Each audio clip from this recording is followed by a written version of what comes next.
Okay, so we're talking about 4 through 6 in lesson number 16, dividing radicals. So here we have a binomial in the numerator and a monomial in the denominator. So we're still going to rationalize this denominator. We're going to take the square root of 3 and multiply it to the top and the bottom. Okay? So I'm going to bring the square root of 3 on the inside. So I'm going to have 2 times the square root of 3 minus the square root of 6 over the square root of 9.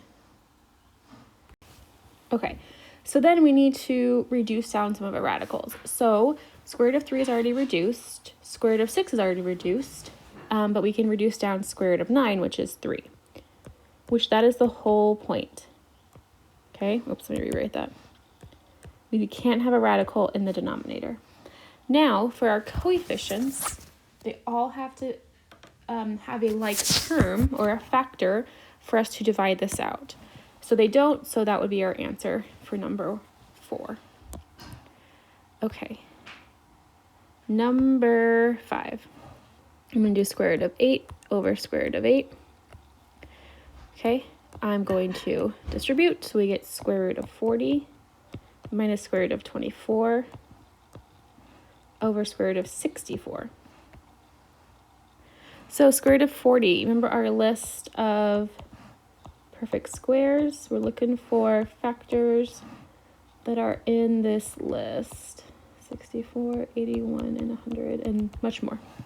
So 40 is going to be square root of 4 and 10. Okay, notice how I thought 4 and 8 right away. I started to write 4 and 8, or 5 and 8, because that is 40. However, those aren't perfect squares. Okay, and I want perfect squares. So I'm going to rewrite this to 4 and 10. Okay, and then 24 is square root of 4 and square root of 6. So square root of 4 is 2, and then we just leave the square root of 10, because there aren't any factors of 10 that are perfect squares. There are factors of 10, but they have to be perfect squares for us to reduce it down. And then square root of 4 is 2, and then same thing with 6, we just leave it. And then square root of 64 is 8. Okay, looking at the coefficients, they all have to have a like term or the same factor to reduce them down. So they all have 2, so I can divide out of 2, I get a 1, divide out of 2, I get a 1, divide out of 2, I get a 4. So square root of 10 minus square root of 6 over 4. You could have written the 1s, but we normally don't write the 1s. And that's your answer. Okay, last one, question 6. Okay, we take the denominator, square root of 15, and you multiply it to the top and the bottom. And everything on the inside. So negative 2 square root of 15 plus 45. And then divide by square root of 225. You should be able to do 15 times 15 in your head, okay? Especially because it's going to give us a perfect square. And you should know those perfect squares that we talked about before spring break. Well, fake spring break, but you guys get it. Okay, so let's reduce this down.